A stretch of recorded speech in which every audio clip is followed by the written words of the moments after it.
Alright, so we'll see if this fucking works, because you know what's been happening. Hey everybody, have you heard the news? The name is Hitler and I hate to rhyme. Hey, welcome to the Unwashed Asses episode, I'm not sure, recorded Thursday, February 22nd, 2018. Yeah, we've been away for a little while. I've been really busy, and I really don't have a good excuse. It's just being lazy. Got moved into a new place, which was a big old pain in its ass. But that's all done, that's settled, so I'm trying to get stuff out. However, work's picked back up. Now I'm busy. I'm not getting home until 8 o'clock at night, and for the hour or two that I am awake, I've been playing a lot of Warcraft and trying not to fall asleep at the desk. So, hence no shows, and it's shitty, and I don't like it. So, decided, what are we going to do here? We got to change the format somehow. And I say this for the third fucking time because I've tried to record this show twice now. This is attempt number 3. Because I'm trying a new format. I'm trying to just make sure it gets done and gets out. Not as concerned with doing a live show any longer, because it's just a matter of getting content out at this point, and making sure that you guys are getting what you're paying for, especially the Patreon members. Since I move further away and have longer drives, I figure, you know what, I'll just use the old voice recorder app and get shit done that way. However, I found out I was using a wireless headset yesterday to record, and for whatever reason it wasn't picking up the microphone on the headset. It was still using the microphone on the phone itself. So my work truck is a loud, noisy motherfucker. It was picking up every little bump, jostle.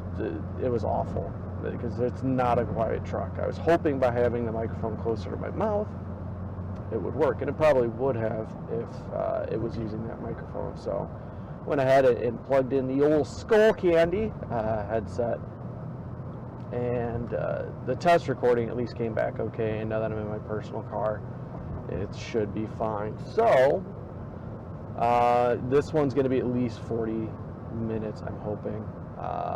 And I did try to record something else this morning while playing WoW, and found out I get super distracted. Like, I can't maintain my focus while playing. Which is funny to think, oh, I can drive a 2,000, pound vehicle that can cause death and bodily harm, but still maintain enough focus and concentration to be able to record a podcast. But it is what it is. I've got both hands on the wheel. The phone is safely stored away. It's just me talking while observing, and who knows, maybe we'll have something fun, like an accident. So anywho, it's a matter of just wanting to get things done, and making it a goal to get caught up on all the back episodes that I owe you guys, because I feel awful about that. It gnaws at me seeing the number count that we're at right now. Not for viewers or listeners, but for what, I should have had 52 episodes last year. I didn't. I ended at like 40 something. So we're going to fix that. The episodes themselves won't be coming out on like a weekly basis. It's just going to be whenever I get them done, and they're out. So yeah, so there's going to be little rhyme or reason, just essentially, make sure you have the show plugged into your favorite podcast app, if it's like iTunes, Google Play, Stitcher, whatever. Trying to make it available on more platforms, but if I'm not getting the one that you listen to, please let me know. Write the show, theunwashedasses@gmail.com, and I'll make sure to get that one added on. But yeah, I'm definitely trying to take a big page out of Bill Burr's book with the Monday Morning Podcast, as far as like, just sit down, record, get it out. Don't have to worry about doing it live, getting cameras and all that nonsense set up with soundboard, intro, outro music. just get something recorded and get it finished. So I've got a nice, I was going to say backlog, but it's a list of content in OneNote that, like, okay, here's some topics we can kind of plow through. So yeah, it's going to be a little bit different. You'll have to let me know what you think. But ooh, that was a half-eaten deer in the middle of the road. It's going to be just getting content out at this point. So Shamrock shakes are back. Oh boy, the delicious minty treat, the tasted beverage from McDonald's has come back into our lives. It's amazing. Now, I think we can all agree that McDonald's is kind of, the average, the bar for fast food. There's a lot that's better, there's not much that's worse, but it's still edible. It's what you expect. If you're traveling abroad and you're getting a craving for something familiar, McDonald's hits that spot.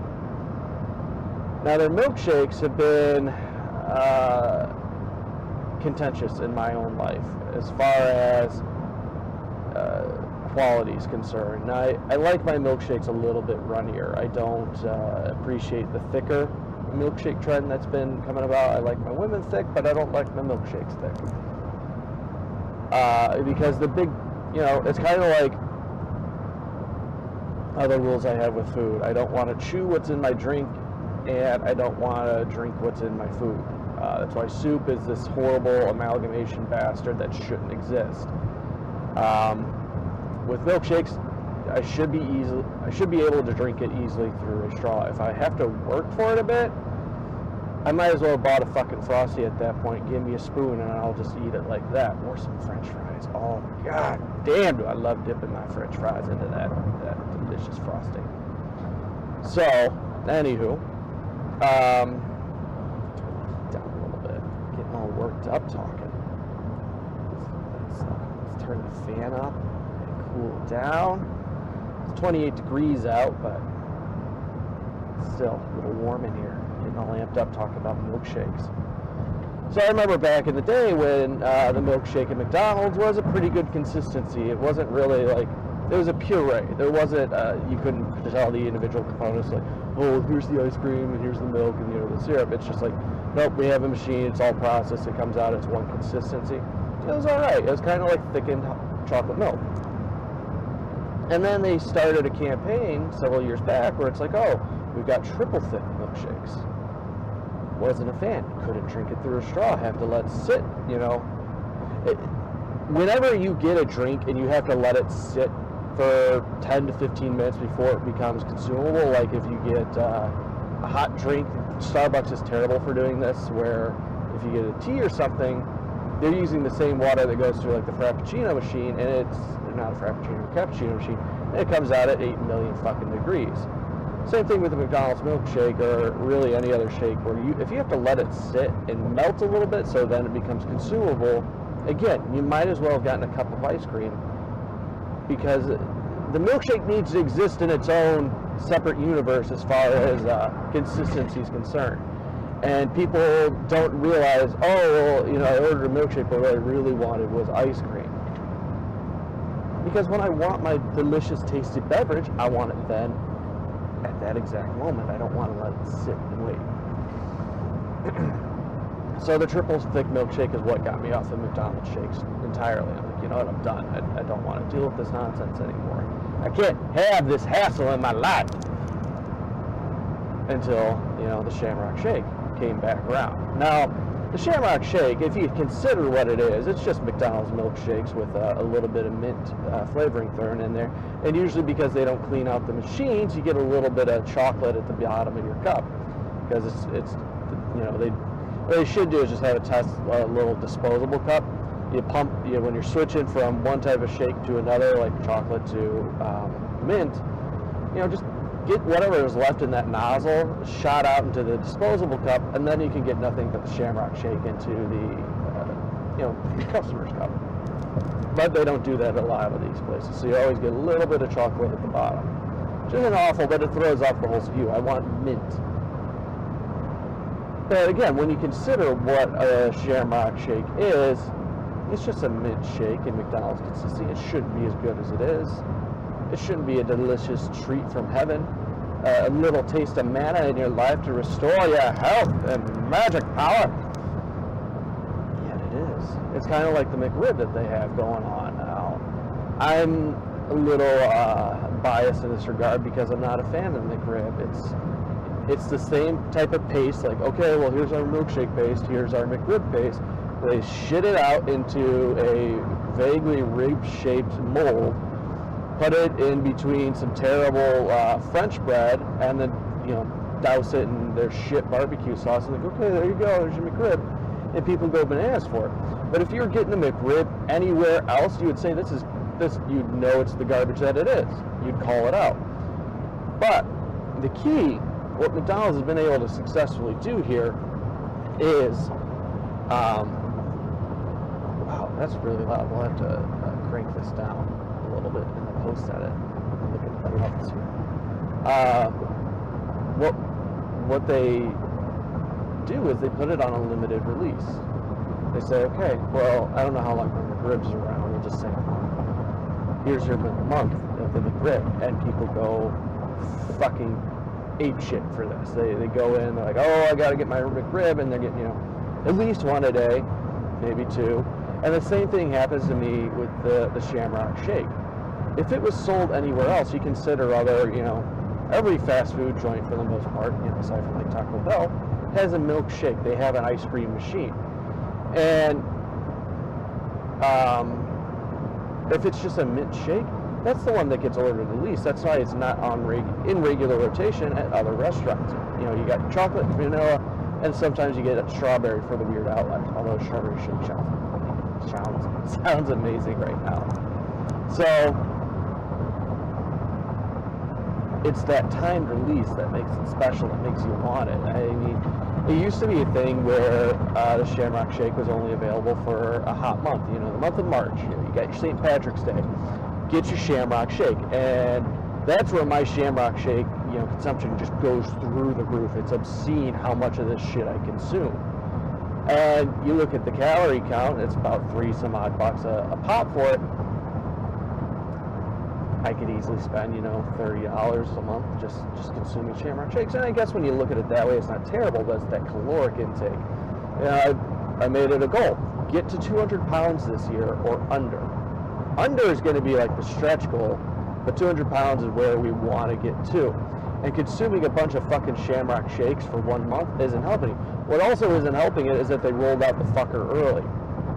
It began the 20, or not even, because today's the 22nd. So the 18th, it started rolling out here at the local McDonald's. Like, oh shit, Shamrock Shake's back. So if we get a week overlap into February and into April, that's a whole hell of a lot of Shamrock Shake. And because I know it's limited, it's going away, I gotta make sure I get it as much as possible, because then I gotta wait a year. I don't know how many years I'm gonna be alive, so I gotta take advantage of this tasty treat. So that's what's happening. And I've only had one thus far during the season, but like a basic wet bitch during pumpkin spice season, I got to get my Shamrock Shake going. It's going to happen today. I'm going to make it a point to go get myself a tasty treat, and it's going to be amazing. But then again, that ties back into the weight loss, what I've been trying to do here. I was at my heaviest at the start of the year here. I was at 238 pounds, almost 240, might as well have been. As Louis C.K. said, your weight should not be your age plus 200 pounds. Now, granted, I'm only 33, but the concept stays the same. You should not be this fucking fat. So, we've, since moving, we did like a meal plan. Like, okay, here's what you're eating for lunch. We'll pack your lunch box, and you're no more eating out, going and hitting up fast food for lunch. And here's what we're having for dinner. So, I weighed myself this morning down to 228, dropped 10 pounds. Super happy about that. However, 228 used to be the fattest I ever fucking was. So the fact that the bar was raised up to 238 isn't necessarily a good thing, but losing 10 pounds is still good. But I'd like to, have it down to 218, be under 220. But that's where that long-term, the goals comes into play. It's not New Year's resolutions, it's goals. Here's what we're hitting. Here's what we need to do. And so that's where I set mine, get to 200 pounds. How do we do that? Well, one, stop eating out all the fucking time, especially, I eat like a fucking pig. I hate myself. It's a giant fat pit of self-loathing going on over here. It's a party of hate. So when I go out to eat, I eat way more than I should. It's like, for $10 I can get myself a Big Mac meal and a double cheeseburger. I love the McDonald's double cheeseburger, so I almost always get one in addition to whatever meal I'm eating. And then I feel like a miserable fat piece of shit after I eat it, yet I keep doing it. Same thing applies to Taco Bell. I'll go ahead and get their 3 tacos and the chicken quesadilla is the double cheeseburger to me, where I always get the quesadilla no matter what meal I'm getting as well, because I love it. It tastes so yummy. But it hurts, I'm spending $10-11 on average a day eating fast food. You figure the 4 days of the work I do, that's $40, 4 weeks, $160, just poof, gone and filling my fat fucking face. Whereas I could spend $30 getting my lunch stuffs, my delicious treats. I would take a sandwich, some pear cup, some granola bars, a little bag of Sun Chips, and I've been starting to carry a tin of cashews to snack on to stave off that hunger. All of a sudden, I'm eating a lot better and saving a lot more money. So it's kind of 2 birds, 1 stone. Losing weight, eating better, saving money. It's what we want to do. And apparently it's been working out, where I've worked out once this entire year, but I've dropped 10 pounds just by changing the eating habits. I'm hoping that's a trend that can continue. I've got this constant state of hunger going on, but it's not to the point where I'm ravenous. So if I can stay a little bit hungry all the time, I figure, my body's burning stuff, it's working. I'm getting better, I'm getting healthier, and it's been a lot of water. It's been keep anything else in the house now. When you start living with somebody else, it's like, well, I could buy this, but we're both trying to, lose weight and get in shape. So it'd be kind of scummy for me to buy this. And you have this peer pressure that's happening now in the sense of, well, all she drinks is water. I should only drink water too. It's healthy. It's what I should do. But I miss having flavor. Last night we made fajitas. So looking in the fridge, fuck, I know there's nothing else in here to drink but water, but I want some flavor. And I was about to burst out, God damn it, woman, I need flavor in my life. And there's a root beer in there. I got your back. Oh, you're the best. So I had root beer and some fajitas. Fajitas were very hot. There's a lot of spice going on. I had to have 2 of those blueberry waffles, put a little strawberry jelly on top. Nice tasty treats. Not too much. Cooled off my mouth. Go to bed. Boom. Not overeating. Everybody's winning. But eventually it's going to get to the point where, I've lost weight, but I want to add on some muscle mass. I want to be able to do a tight t-shirt and not have my belly be the tight part. I want to have my luscious pectorals popping out my goddamn shirt while my muscles are like 2 escaped Burmese pythons. I want to look good. I want to get catcalls again. I miss getting heckled on the street and saying, ooh, you's a sexist son bitch. So we got to get that back in my life. And to do that, you got to work out. You got to pump the iron. So she belongs to this one gym. She's like, you know what, I got a guest pass. Let's go ahead and we'll use it. We had moved last weekend, so last Saturday she's like, let's go to the gym. And, we'll get our workout on. Now, bear in mind, we had moved 2 apartments and been up and down countless stairs. It took 10-ish hours with the help of a couple really good friends. And it was done, but it was exhausting. And then we had to spend the next day, because we moved Thursday, so Friday we spent all day unpacking shit. And then Saturday morning rolls around, like, okay, let's go to the gym. Now this gym is home to what I call the little Führer. She's, about 5'5", perfect example of what the Aryan race was supposed to be. And she's got a little headset microphone on so she can bark orders over the loudspeaker like, okay, balls to the feet, people. We're going into crunch mode. That type of bullshit. And the idea is that it's circuit training. They have 3 things that you do. They got a rowing machine, they've got a treadmill, and then they got some free weights. And some kinky little shibari rope, like, okay, you lean back and do these weird pull-ups and resistance bands, things like that. So the idea is you do like a set of, you do like 500 meters on the rowing machine, then you go and do some free weights exercises and alternate back and forth for a half hour. Once the half hour's up, then you go on the treadmill for a half hour where they go ahead and change the intensity and whatnot. Perfect. That's what I look for a lot in an exercise is just tell me what to fucking do and I'll do it. I don't want to deal with the hassle of, okay, well, what muscle group should I be working right now? Got an itch in my ear. What exercises should I be focusing on today? So like the day we went, it was a strength day. So it was all about building them muscles. And again, that's what I look for. Just tell me what to do, I'll do it. What I don't need, though, is the little fucking Führer barking orders and offering up encouragement and saying, okay, everybody, I want you to high-five the person to your right. Meanwhile, the fucking person to my right is letting out whoops and yells because they're excited for fucking working out.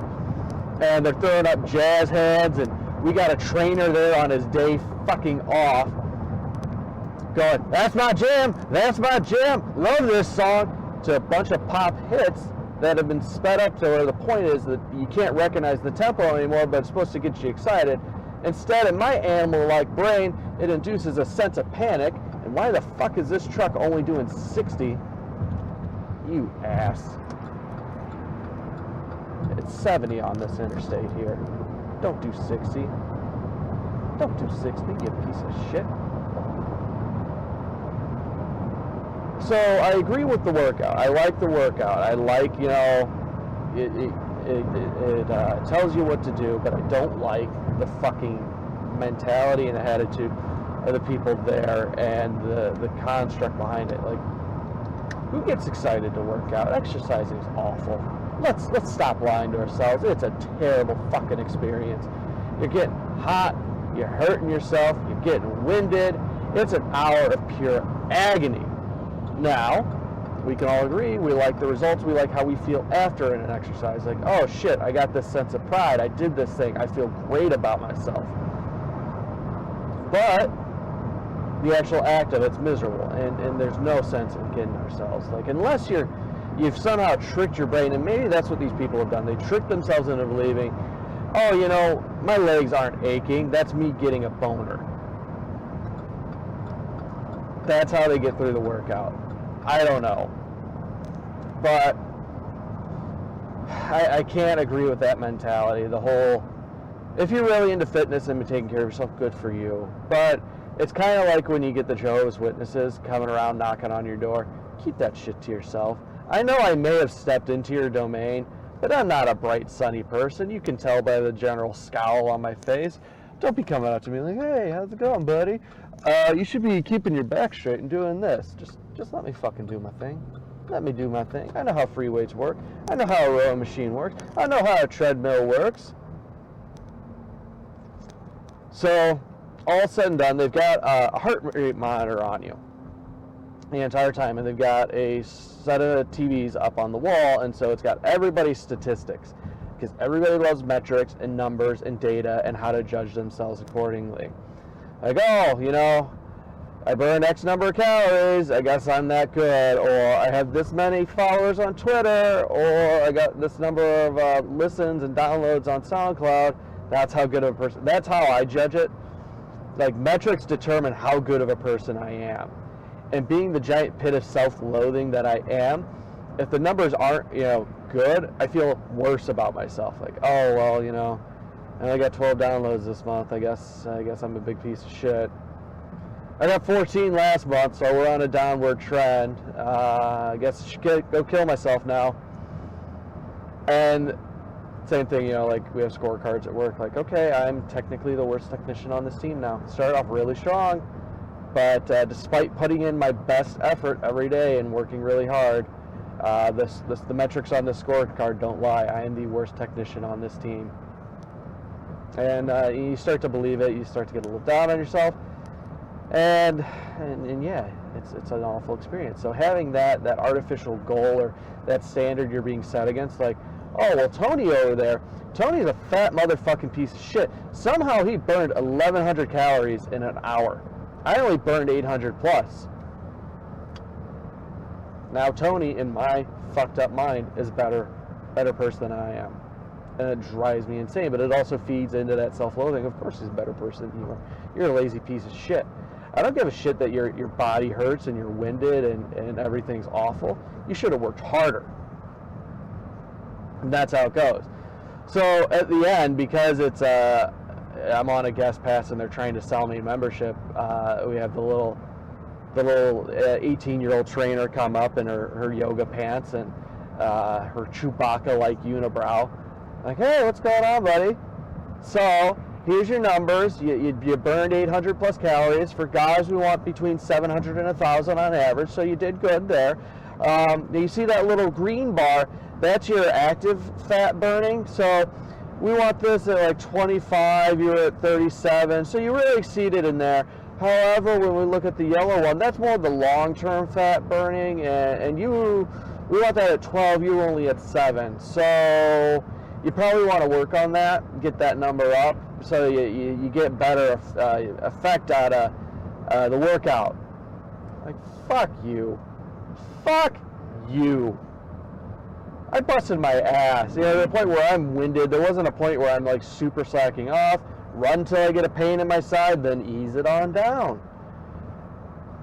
Just work myself as hard as I can, yet I'm still not hitting those metrics, still not hitting those numbers. I'm a shitty technician, I'm a shitty person, shitty human being, and I can't work out to save my life. Why don't I just go buy a fucking gun and shoot myself in the head? That's what those numbers are telling me.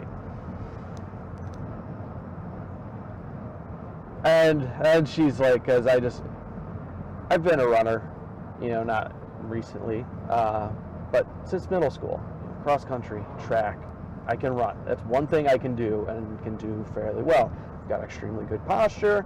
I put down good times. I know how to run. So for the workout, decided, I'm not even going to bother busting out the running shoes. I've got my Converse. I've run in them before. I've run in hiking boots. It's fine. Whatever. I can run. And I realize I sound like a pretentious asshole when I say shit like that, but it is what it is. I can run in Converse. As long as it's like, I did a half hour of running on the treadmill, it's fine. As long as I'm not doing, 3+ miles, I don't need to break out the running shoes. Ugh. Sorry. These headphones agitate my ears, so I gotta itch them every now and then. But anywho, make sure this thing's still recorded. Yep, it is. Making good time to work. Making real good time. But anywho, yeah. So I just wore Converse, and she's like, "So how was it working out? Those really aren't running shoes. Those are more like Converse." It's like, it was fine. I'm not yelling that I got blisters on my feet. Fine. I know what I'm doing. I know what I'm about. Okay, well, so we could sign you up. It's $60 a month for 4 sessions. So you could do it, like one time a week, and then you have to do the one-time purchase of the heart rate monitor. But it's okay because that's yours to keep. And then you can pair that with a lot of Bluetooth apps, and you can track fitness outside the gym. And it screamed bullshit to me. It screamed horseshit. And wasn't happy. Again, I enjoy the workout, but I didn't like the experience. I didn't like the people. I didn't like the environment. It's like, it would actually be, I would probably consider it if they didn't have the rule of like no phones. Like, let me just bring in my phone, plug in some headphones, and listen to a podcast. Let me listen to Bill Burr get his angry on, or keep up on the tech news with DTNS. Just let me do my own shit. You tell me what to do, I'll get it done, but let me do it my way. Because I'm a special snowflake. I don't need to listen to your bullshit. So the other thing they said was, oh yeah, you're going to have a lot more energy for the rest of the day. Make sure you drink plenty of water. I didn't have energy the rest of the day. I'm going to be real with you guys. We spent the day moving and unpacking, and then we started off the next day with a workout. A little later, you're like, you know what? We deserve some sushi. So we proceeded to. Usually when we go out for sushi, we'll get a couple of rolls each, and then we'll do like a dumpling appetizer and a crab rangoon appetizer. So we'll finish off the appetizers, and then usually have like half a roll left over each. Perfect, sushi makes a delicious snack later in the day. You just pop it in the refrigerator, boom, back in your mouth later. Fantastic. We ate all the sushi. All of the sushi, and I was still hungry afterwards. Like I had burned 800 plus calories. I had been working out pretty hard with the move before that. I was fucking ravenous. So, and ate all the sushi. We went and got some little shopping done for the new place. Got some essentials, and then we were gonna go see Black Panther. And it's like, well, you know what sounds better than Black Panther right now? A fucking nap. So I had myself a nice 2-hour nap. Where was that extra energy? But you know what? I probably would have had the extra energy had I gotten more in my orange bars. Lazy piece of shit. Oh man, tired. Work picked up. I only had one night this week where I got home before 8 o'clock. So I've been exhausted. As I said earlier, and then like the hour or two that I'm conscious after I get home, because I'll get home, take off all my gear, get changed into some nighttime attire, eat a little din, and by then it's 9 o'clock. I'm wiped. I'm ready to go to sleep. So I've been hitting the Warcraft pretty hard, to the point where that PS4 I got has been neglected. Because Warcraft, it's dug its hooks into me. It's got me fully involved again. I'm once more engaged, and it's getting to that point now where so I've been rolling my holy pally, being a holy roller, and I got him to 110. Been doing a little bit, a little bit of the looking for raid stuff. We beat Taurus, and he's sitting at 932, so unless I decide to start running with a regular group, I've kind of done all I can as far as progression's concerned. So it becomes a thing of, well, what are some of the other things I can do in the game now? And one is, going back and getting my flying achievement, because Warcraft up until Warlords did a thing of, okay, well, you have to level cap for the current expansion, and then you can spend like $5,000, and you kind of unlock flying for this character for, this batch of content in the expansion. Great. Perfect system. Hit level cap, spend the money, I can fly. $5,000, it's a little bit of a, it hurts a little bit if you're not playing all the time, but it's doable. And each character, if you don't have alts, fine, one and done. If you have alts, you've got a bigger bank to work with, so it's okay. However, with Warlords, they said, you know what you need to do is you need to get this Pathfinder achievement to unlock flying. Pathfinder involves several other, not even like little insignificant achievements. They're work. You're going to spend weeks and months working at getting fucking flying. The trade-off, though, is once you get flying, you unlock it across your whole account. So if you have an alternate character then that you're going to bring up, that's a very low-flying plane.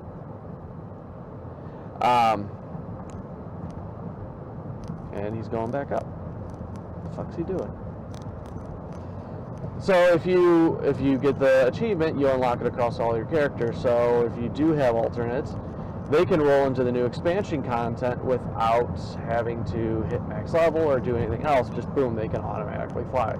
Which if you have alternate characters like I do, it's a good thing to go about. However, what's required to get the achievement is it's obscene. It takes a significant amount of work, and it's a giant pain in the ass. You know, for the Legion flying, one, you have to hit 110. You have to unlock world quests, and then you have to do 100 unique different world quests.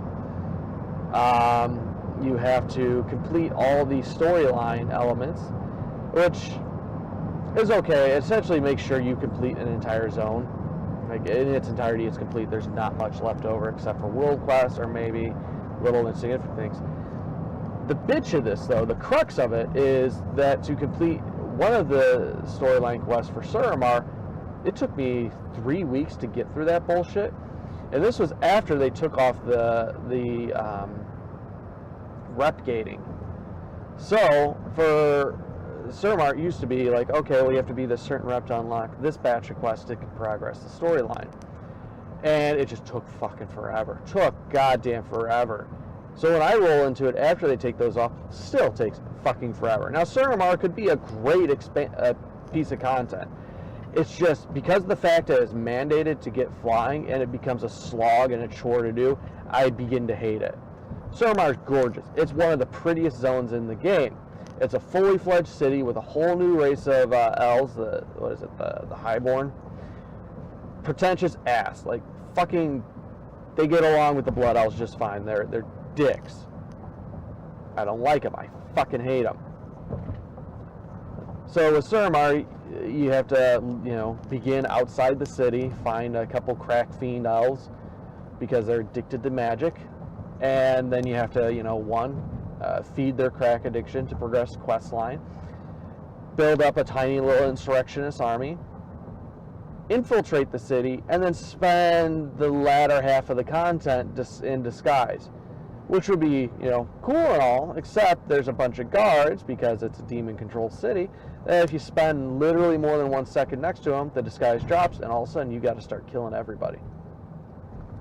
It's a bitch. It's a fucking annoying, tedious pain in the ass.